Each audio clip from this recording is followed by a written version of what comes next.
we are on to our next chapter, that is flow of fluids. So in the previous chapter we have studied that the fluid was at rest, that we have studied the properties, various features and properties of fluids when it is at rest, while the fluid is at rest, their behavior can easily be predicted by the application of certain laws of hydrostatics. That is, we can measure the density, we can easily measure the viscosity, we can easily measure the volume, we can easily measure the other features like surface tensions and capillarity when the fluid is at rest.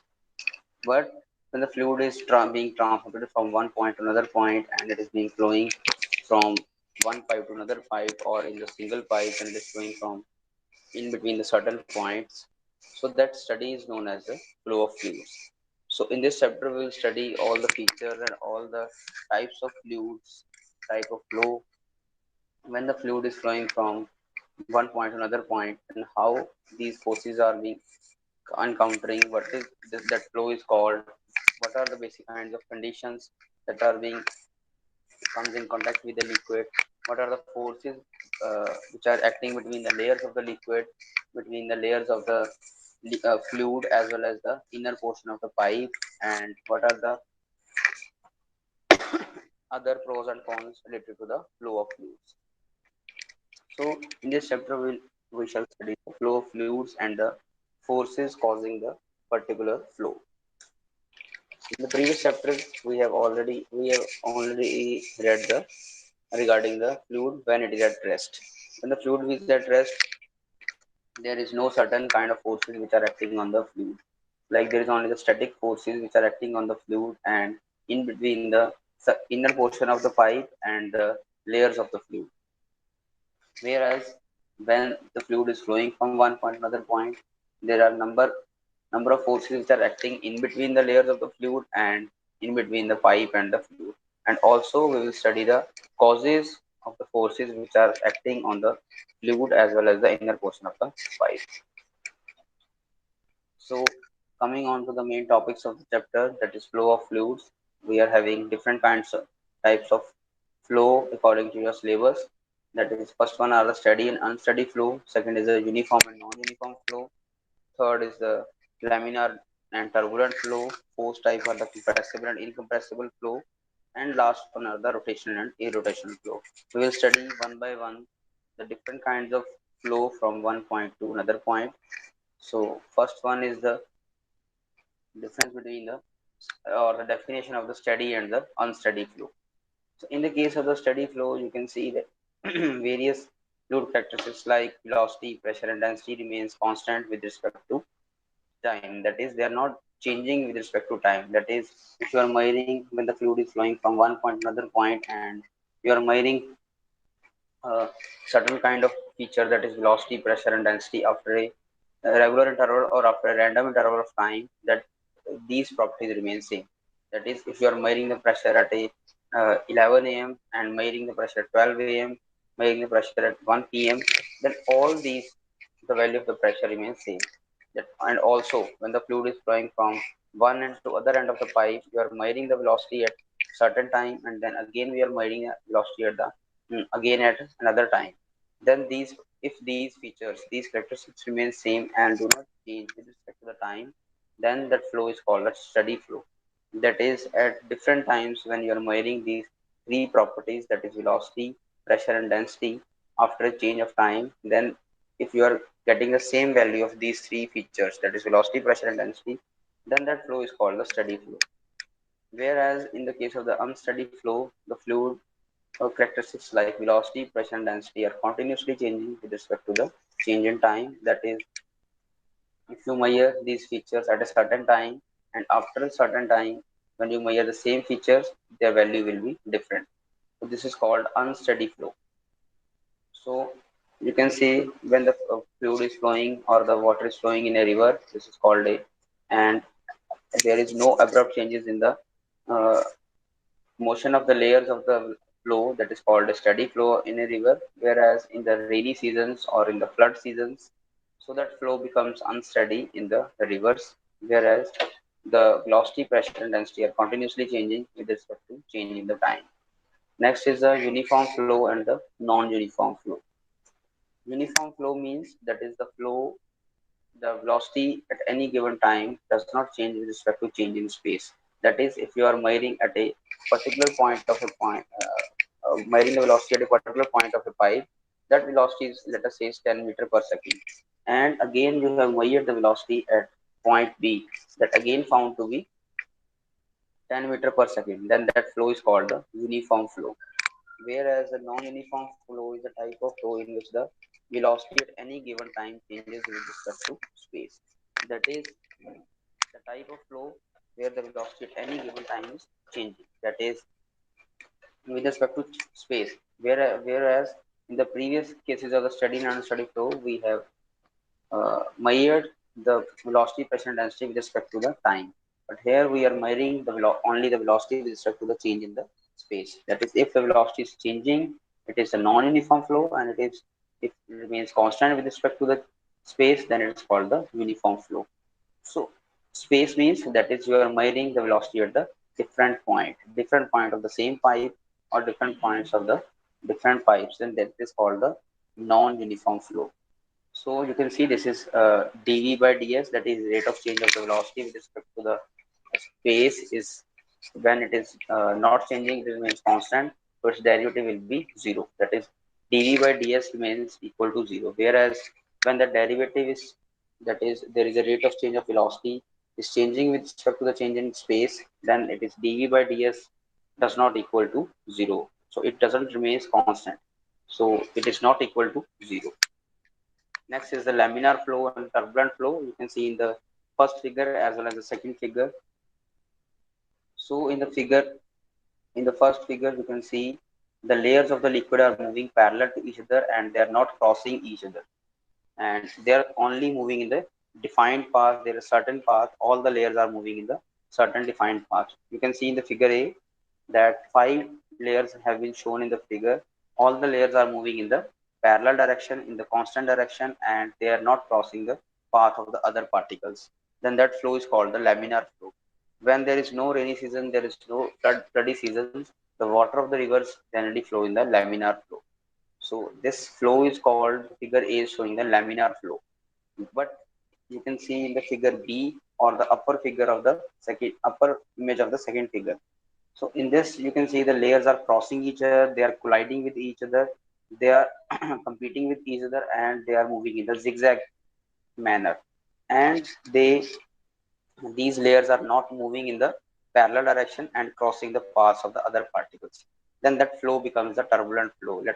So in the case of the rainy season or the floody season, the water of the rivers flow in turbulent way or in the zigzag way. This is the way the water flows in the rivers in rainy or the floody seasons. So this is called the turbulent flow. Whereas when the particles are moving in layers and do not cross the path of the other particles, then it is called the laminar flow. Next is the compressible and incompressible flow. Whenever there is a change in the density from point to point and density doesn't remain constant with respect to the change in time and from the point to point in the particular flow of fluid, then that fluid is called the flow is called the compressible flow. That is when the density changes. Let us say the water is flowing from one point to another point and its density changing, or you are transporting the mercury from one end to other end, then the density of the flow is changing. So this is called the compressible flow. That is, density doesn't remain constant. That symbol of the density is rho. You can see the rho doesn't remains constant with respect to the space or from point to point, from one point to another point. Whereas in the case of the incompressible flow, the density of the fluid remains constant throughout the fluid flow. Basically, all the liquids are incompressible and the gases are compressible. And also, in the case of the liquids, the density remains constant. Like if I have taken the example of the water, the density remains constant from one point to another point. There is no change in the density of the water, then density remains constant. Whereas in the case of the gases, the density may change. That is, uh, they can be compressed. So that flow is called the compressible flow. That is, you can categorize the gases in the compressible category, and in the incompressible category, you can take the liquids in that category. Next one is the rotational and irrotational flow. So, what is rotational flow? The flow in which the liquid particles will flow along the stream lines and also rotate about their axis. So, first image you can see the liquid is moving in the forward direction. Also, the particles of the fluid are rotating about their own axis, like they are moving, like a cricket ball. When you are playing a ball and the cricket ball is rolling over a floor. Whenever you can see the cricket ball rolling over the floor, it is moving forward and also moving and rotating about its own axis. Then that flow of the particles, similar way that then that flow of the particles in a pipe is called the rotational flow. Whereas in the case of the irrotational flow, the fluid only move in the forward direction and its particles do not move or do not rotate about their own axis.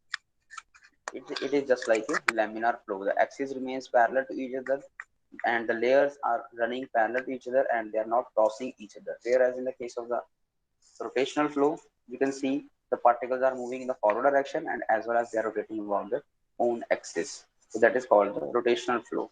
Like in the case of the football or the cricket ball, ball is rolling on the floor, it is moving in the forward direction and also rolling about their own axis. That flow can be considered as a rotational flow. But whereas in the case when the fluid particles while flowing along the streamlines do not rotate about their axis, then that is called the irrotational flow. Next is the discharge or rate of flow. So what is discharge? It is basically the rate of fluid flowing through a pipe. कितना पानी जो है, कितना fluid जो है that is being flowing from one point to another point for a particular time. That is, if you are measuring the rate of flow, you are measuring the volume, you are measuring the time. That is, what is the discharge rate? That is, it can be considered as area into velocity, and also it can be considered as mass upon time. That is how much is the or volume upon time, that is how much is the volume is being flowing from one end of the pipe to the other end, and you are noting down the time taken by the fluid to transport it from one end to the other end. So it is generally it can also be written as area into velocity or volume per unit time. So volume upon time is also called discharge, and area into velocity is also the mathematical formula of the discharge. So what is area? You can see the SI units of area is meter square and velocity is meter per second square. So the units of discharge will become meter cube per second. And similarly, if you calculate in the terms of volume upon time, it also gives the same units. That is, volume is having meter cube units and time is having seconds. So it is meter cube per second. So the rate at which the mass flow is volume upon time or area to velocity, and it is defined as the fluid which is flowing through a pipe or a section of pipe per unit time. So that is called the discharge or rate of flow. It is generated by capital Q. It's, its symbol is capital Q. So you can see the right on the right hand side the fluid is flowing from left hand side to the right hand side, and we have considered the R is the radius of that pipe. Let us say area is capital A and volume is capital V, velocity is small v, and capital L is the length of the pipe from which the fluid is flowing from one end to other end, and let us say small t is the time taken by the fluid when it is flowing from one end to other end.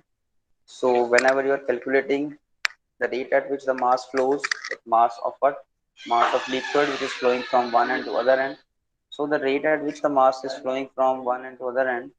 So this is the mass per unit time. So what is the formula of density?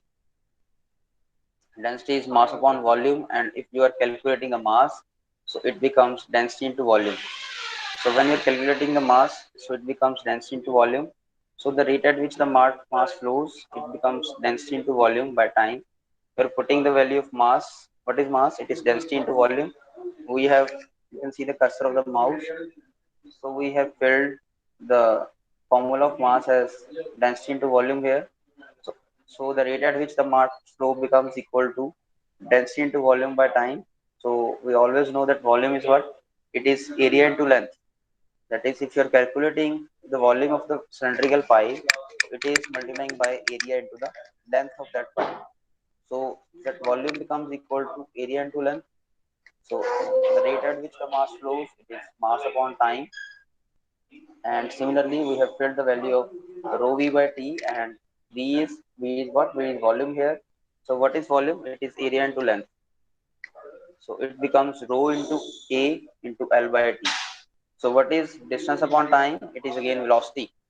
Rho into A into L by T into L by T. So L by T is the fluid velocity. So we have put the value of fluid velocity as small v, which is equal to length upon time, length of the pipe, and T is the time taken by the fluid to transport it from one end to other end. So it becomes equal to fluid velocity is equal to v is equal to L by T. So therefore Q becomes equal to rho A into V. So what is L by T? It is V. So here we have the small v. Here we have the small v. So it is rho A into small v. I am changing it. So it is rho A into V. That becomes the discharge. That is the fluid flowing through a channel or a section of pipe per unit time. So it becomes equal to m by t, or density into area into velocity. Or you can write down area into velocity is also gives the value of the discharge rate, or volume upon time is also giving the value of the discharge rate.